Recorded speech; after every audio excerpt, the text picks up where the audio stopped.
성경적 믿음이 아닙니다. 그래서 그럴듯하고 사람들에게 환상을 주고 용기를 주는 듯 하지만 솔직히 그것은 성경적 믿음은 아닙니다. 성경적 믿음이라고 하는 것은 하나님과 하나님이 하신 그 말씀을 믿는 것이 성경적 믿음입니다.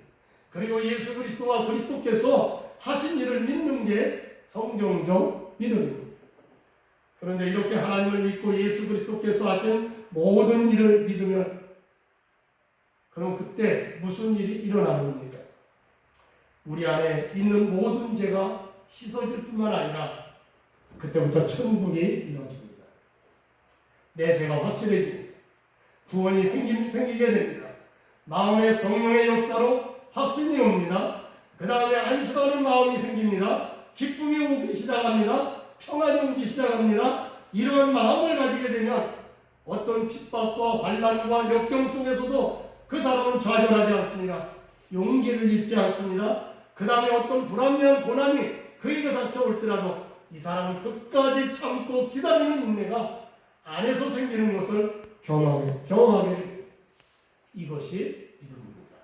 믿으시면 아멘 하시기를 바랍니다. 자, 믿음의 세계에는 두 가지가 있어요. 즉시 믿음으로 응답받는 것이 있고요. 하나님의 약속을 받았긴 했지만 즉시 응답받지를 못해 오래 기다리는 것이 있습니다. 즉시 응답받는 것과 오래 기다려 받는 응답, 이 두 가지가 있습니다. 그런데 어떤 의미에서는 즉시 응답받는 것보다 더 중요한 것은 오래 기다리는 겁니다. 별로 중요하지 않고 시시한 것은요, 하나님 즉각 응답해 주십니다. 그러나 진짜는 오래 기다리게 만듭니다. 그런데요, 어떤 때는 복음을 깨닫고 예수 그리스도의 믿음의 주파수가 완전히 딱 맞게 되면 그때 그 즉시 기적이 일어납니다. 암병이 낫고요, 또 우리의 각종 질병이 낫고 죽은 자가 살아나고 없는 것이 있게 되고 보이지 않는 것이 보이게 되고 이런 기적들이 막 일어납니다. 그것은 사실입니다. 병이 낫고 기적이 일어나고 응답이 오고 불이 떨어지고 죄가 떠나가고 귀신이 나가며 소리를 지르고 이런 일들이 우리 가운데 막 생겨납니다. 그런데 사람들은 여기에만 집중하는 경향을 가지고 있죠. 예?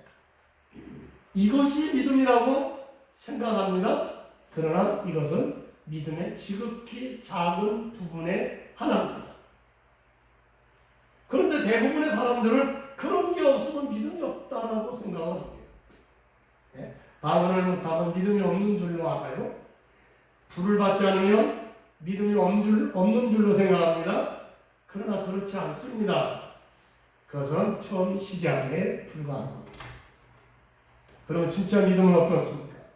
진짜 믿음은 우리가 병들고 고난을 받고 역경을 겪고 환난과 핍박이 계속해서 우리를 괴롭힌다고 할지라도 거기에 절망하지 않고 거기에 쓰러지지 않고 거기에 포기하지 않고 끝까지 하나님이 내게 하신 말씀과 성경에 기록된 하나님의 말씀, 예수 그리스도의 사역을 끝까지 믿고 기다리는 그런 그 마음이 생기게 되는 겁니다. 그것이 진짜 믿음입니다. 저는 여러분들에게 오늘 이런 믿음이 있으시기를 축원합니다. 창세기 보면 17살 소년 요셉이 꿈을 꾸었습니다. 형제들과 함께 밭에서 곡식단을 묶고 있을 때에 요셉의 단은 일어서고 10명의 손들의 단은 요셉의 단을 둘러서서 절을 했습니다. 또 한 번 다시 꿈을 꿨습니다. 해와 달과 11별이 요셉에게 절을 했습니다. 이것은 하나님이 요셉에게 보여준 약속으로서 장차 애굽의 총리가 될 꿈이었습니다. 그러나 그때는 이것이 무엇을 의미하는지 잘 몰랐습니다. 그러나 분명한 것은 이 꿈은 하나님에게서 나온 약속이었습니다. 그래서 형들이 자기를 애굽의 종으로 팔아 종살이를 하고 또 억울한 누명을 써서 감옥에 들어갔습니다. 갖은 고난과 역경 속에 있었지만 낙심하지 않았습니다. 요셉은 타협하지 않았습니다. 그것이 진짜 믿음. 이 믿음이 여러분들의 믿음이 되시기를 축원합니다. 이제 마지막으로 믿음은 어떤 것인가 하는 것을 한번 살펴보려고 합니다. 자, 오늘 본문 1절 말씀에 보면 믿음은 바라는 것들의 실상이요 보이지 않는 것들의 증거라고 두 가지를 말씀하고 있습니다. 여기 먼저 믿음은 바라는 것들의 실상이라고 했습니다. 새번역 성경에서는 믿음은 바라는 것들의 확신이라고 번역을 했습니다. 그러니까 믿음이라고 하는 것은 우리가 바랄 수 없는 것들에 대해서 그것이 그렇게 되어질 것으로 확신하는 겁니다. 믿음을 가지면 이런 일이 생긴다는 겁니다. 다시 말해서 믿음을 가지면 바랄 수 없는 것을 바라보는 능력이 생기는 겁니다. 창세기에 보면 믿음의 조상 아브라함을 보시게 됩니다. 아브라함이 갈대아 우르에 살고 있을 때 하나님께서 아브라함을 찾아오셔서 이렇게 말씀을 하시죠. 창세기 12장 1절에 보면 너는 너의 고향과 친척과 아버지의 집을 떠나 내가 네게 보여줄 땅으로 가라 라고 말씀을 하셨습니다. 그런데 그때 하나님은 목적지를 정확하게 말씀하시지 않았습니다. 하나님은 아브라함에게 구체적인 정보도 주시지를 않았습니다. 그리고 가라고 하시는 거예요. 그런데 아브라함이 어떻게 했습니까? 히브리서 11장 8절에 보면 아브라함이 갈 바를 알지 못하고 나아갔다고 했죠. 정보를 주시지 않았습니까? 그러나 창세기 12장 4절에 보면 아브라함이 여호와의 말씀을 따라갔다고 했습니다. 얼마나 바보 같은 행동입니까? 어디로 가는지를 모르고 간 겁니다. 그러나 이렇게 바보처럼 어디로 가는지도 모르고 갔지만 아브라함에게는 바랄 수 없는 중에 바라는 믿음이 있었습니다. 로마서 4장 18절에 아브라함이 바랄 수 없는 중에 바라고 믿었으니 바랄 수 없는 것을 바라고 나갔다는 겁니다. 그것을 믿었다는 겁니다. 믿음은 미래를 보게 합니다. 믿음은 불확실한 가운데 밝은 미래를 보게 합니다. 미래의 것이지만 현재 내가 바라는 그 실상을 보게 하고 확신하게 해주는 겁니다. 모세가 애굽에서 300만 명이나 되는 이스라엘 백성들을 이끌고 홍해바다 앞에 도착했습니다. 그런데 문제가 생겼어요. 뒤에는 애국 군대들이 막 추격해오는 겁니다. 그리고 앞에는 홍해바다가 딱 가로막았습니다. 그런데 문제는 여기 홍해바다를 건널 수가 없는 거예요. 배도 없죠. 또 다리도 없는 겁니다. 그러므로 홍해바다를 건넌다는 것은 바랄 수 없는 불가능한 것이었습니다. 그런데 모세는 믿음으로 건너기를 바랬죠. 믿음으로 건너기를 바랬어요. 그랬더니 그 믿음으로 바라는 것이 실상이 되었습니다. 홍해바다가 갈라져서 안전하게 걷는 것을 건넜다고 하는 사실을 믿으시길 바랍니다. 그런데 여기서 우리는 바라는 것을 바로 알아야 됩니다. 바라는 것. 여기 바라는 것은요, 내가 원하는 것이 아닙니다. 오늘 여기에 11장 1절에 믿음은 바라는 것들의 실상이라고 했는데 이 바라는 것은 내가 원하는 것이 아닙니다. 내가 상상하는 것도 아닙니다. 내가 소원하는 것이 바라는 것이 아닙니다. 그런 바람은 나로부터 온 겁니다. 이것은 믿음이 아닙니다. 나로부터 온 것은 믿음이 아니에요. 그것은 자기 신념이고 자기 확신이고 자기 체면입니다. 그러면 무엇이 믿음일까요? 하나님으로부터 온 것을 바라는 것이 믿음입니다. 하나님으로부터 온 것을 내가 소원하고 바라보는 것이 바로 참된 바람입니다. 쉽게 설명을 드리면 지금 우리가 보시고 있는 성경 말씀을 하나님의 말씀이라고 하죠. 이 하나님의 말씀을 저는 그 말을 잘 사용하지 않았습니다만 로고스 말씀이라고 합니다. 기록된 말씀이죠. 그런데 이 하나님의 말씀, 이 로고스의 말씀을 우리가 듣거나 설교를 듣거나 혹은 읽을 때에 그 말씀의 은혜가 되고 감동이 오고 가슴에 와닿는 때가 있습니다. 평소에는 그러지 않았어요. 그런데 어느 날 그 말씀을 보니까 그 말씀의 은혜가 돼요. 감동이 돼요. 그리고 가슴이 막 울렁울렁하고 가슴에 와닿습니다. 그러면 그 말씀이 로고스의 말씀이 레마의 말씀으로 변하는 겁니다. 레마의 말씀이 레마의 말씀이라는 것은 하나님께서 내게 주시는 말씀이 되는 겁니다.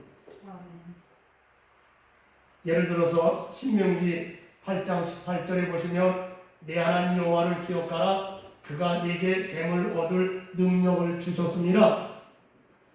이 말씀을 하나님께서 이스라엘 백성들에게 모세를 통해서 주신 말씀입니다.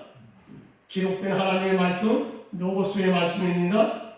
그런데 이 말씀을 읽는데 은혜가 되고 감동이 되는 겁니다. 그 말씀이 가슴에 와닿습니다. 그러면 그 말씀은 기록된 로고스의 말씀에서 이제는 내게 주시는 레마의 말씀으로 하나님이 내게 주시는 말씀이 되는 겁니다.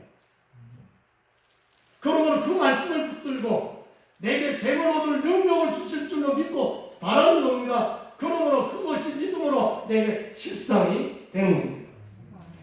성경 말씀을 읽으실 때마다 우리가 이제 성경을 5장씩 여러분들에게 주보에 내드리고 읽으시면서 은혜 받은 말씀 3절만 적으세요. 그렇게 했잖아요.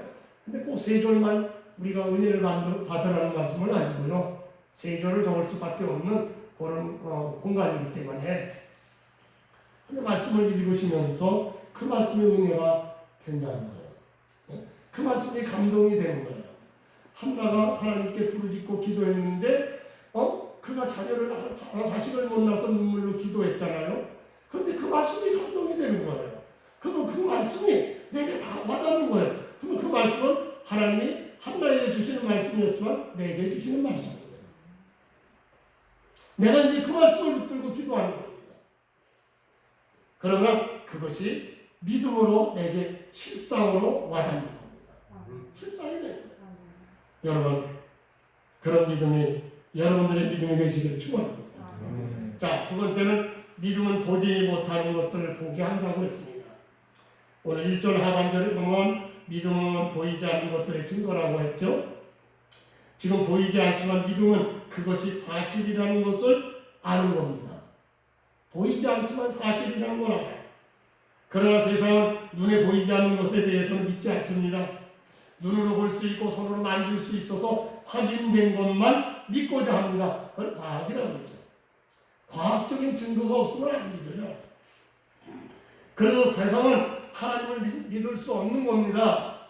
볼 수 없고 만질 수 없는 분이기 때문에 하나님을 안 믿는 거예요. 그런데 믿음은 우리에게 하나님을 볼 수 있게 합니다. 하나님이 살아계시다고 하는 증거 역시 믿음입니다. 물론 우리 육안, 우리 눈으로는 보는 것이 아니라 우리 하나님을 우리의 영으로 보는 겁니다. 말씀을 통해서 하나님이 누구신가를 알게 되는 겁니다. 이 모든 것을 가능하게 하는 것이 뭐냐? 믿음입니다. 믿음으로 가능하게 돼요. 창세기 6장에 보시면 하나님께서 노아에게 부패한 인간들을 물로 땅과 함께 멸하시겠다라고 말씀을 하시면서 그리고 너는 방주를 쳐라 이렇게 말씀을 하십니다. 그런데 당시 세상은 홍수가 올 징조가 보이지 않았습니다. 그러므로 세상 사람들은 노아를 조롱했습니다. 그렇죠. 무슨 홍수가 오느냐 말이에요. 그래서 어리석은 사람으로 생각을 했습니다. 그러나 노아는 믿음으로 홍수를 보고 대비하여 방주를 지었습니다. 세상 사람들은 보는 것을 믿는 것입니다. 그러나 믿음의 성도들은 믿는 것이 바로 보는 겁니다. 어떤 사람들이 배를 탔습니다. 배를 타고 가는데 망망대 지평선을 만났습니다. 그런데 두 사람이 뱃물에 서서 앞에 그 모든 사물을 바다를 탁 바라보고 있는데 한 사람이 아무것도 없네 그러는 겁니다. 그런데 다른 한 사람이 저기 손이 있어 그렇게 말하는 겁니다. 분명히 두 사람이 똑같이 앞에 지평선을 바라봤는데 한 사람은 수평선을 바라봤는데 아무도 없다고 하는 겁니다. 근데 다른 한 사람은 저기 섬이 보인다고 말을 하는 거예요. 이 두 사람이 왜 그렇게 다를까요? 그것은 바로 한 사람은 그냥 자기 육안으로 보았고 한 사람은 망원경으로 저 앞에 사물을 보았던 겁니다. 그러니까 육안으로 본 사람은 아무것도 안 보이는 거예요. 그런데 망원경으로 가지고 본 사람은 저 끝에 섬이 있는 것을 망원경을 통해서 보았습니다. 그렇습니다. 믿음으로 사는 사람은 이 망원경으로 보는 사람과 똑같습니다. 자연인의 눈에는 전혀 안 보입니다. 그러나 믿음으로 보는 사람에게는 분명히 저 깊은 세계, 우리가 눈으로 볼 수 없는 그 시야에 섬이 있는 것을 보는 것과 똑같습니다. 사람들이 영혼을 보지 못하고 천국을 보지 못하고 미래를 보지 못하는 이유는 고린도전서 2장 14절의 말씀처럼 그 사람이 육에 속해 있기 때문입니다. 영의 눈이 없어서 그렇습니다. 고린도전서 2장 14절에 보면 육에 속한 사람은 하나님의 성령의 일을 받지 아니하나니 이는 그것들이 그에게 어리석게 보이며 또 그는 그것들을 알 수 없나니 그러한 일은 영적으로 분별되기 때문이다. 육에 속했기 때문에 영의 세계를 보는 거예요. 그렇습니다. 하나님의 자녀는 육안으로 보이지 않는 하나님을 믿음의 눈으로 하나님을 볼 수 있는 눈을 가지고 있습니다. 제가 여러분들에게 한번 묻습니다. 하나님을 믿으십니까? 하나님을 다 믿으시죠? 예. 그러면 여러분 하나님을 보셨습니까? 못 보셨죠. 그러나 보는 것보다 더 분명하게 여러분은 하나님을 믿고 계십니다. 그것이 믿음입니다. 그렇지? 믿음이 없는 사람은 절대로 하나님이 믿어지지 않습니다. 그러나 믿음을 가진 사람은 하나님이 자꾸 믿어집니다. 이것은 믿음을 가진 사람입니다. 이 믿음으로 날마다 충만하시기를 축원합니다. 말씀을 마칩니다. 참 믿음은 눈에 보이는 가능한 상황만을 믿는 것이 아닙니다. 불가능한 상황 속에서도 하나님을 확실히 믿고 나아가는 것. 참 믿음은 바라는 것들을 실상화시키고 보이지 않는 것들을 증거로 나타나게 하는 겁니다. 그러므로 아무리 어렵고 힘들어도 하나님의 약속은 반드시 이루어지기 때문에 낙심하지 않고 기도하는 겁니다. 잘 될 때도 기뻐하지만 안 될 때도 기뻐하는 겁니다. 고난의 환경에서도 감사하는 겁니다. 바라는 것이 이루어질 기미가 안 보여도 쉬지 않고 기도하는 겁니다. 그러므로 오늘 아침에 저와 여러분들은 바로 이 믿음으로 우리 하나님께로부터 인정받고 항상 승리하시는 믿음의 저와 여러분 다 되시기를 주의 이름으로 축원합니다. 기도하시겠습니다. 사랑하시는 아버지, 은혜와 사랑하심을 감사합니다. 아버지 하나님께서 저희들을 사랑하셔서 귀한 은혜를 주시고 이 어려운 때도 우리에게 믿음을 주시고 이 믿음을 지켜갈 수 있도록 날마다 주의 성령이 우리에게 믿음을 더하여 주시니 감사합니다. 그러나 이 혼란한 시대에 여러 가지 환경적 제약을 받는 시대에 우리의 믿음이 흔들리고 있사오니 하나님 흔들리지 않도록 더욱더 믿음을 더하시고 믿음은 전적으로 하나님의 은혜로 주어진다고 하셨사오니 주님께서 저희들에게 믿음을 더하여 주시옵소서. 그래서 바라볼 수 없는 상황 속에서도 바람을 갖고 살게 하시고 또 보이지 않지만 보이는 확실한 증거를 가지고 사는 믿음의 저희들이 되어서 이 세상의 상황을 보고 우리가 흔들리고 넘어지는 것이 아니라 날마다 살아계시고 전능하신 우리 주 예수 그리스도를 바라보고 아버지 믿음으로 아버지 나아가 승리하는 저희들 다 될 수 있도록 축복하여 주시옵소서. 예수님의 귀하신 이름으로 기도합니다. 아멘. 찬송가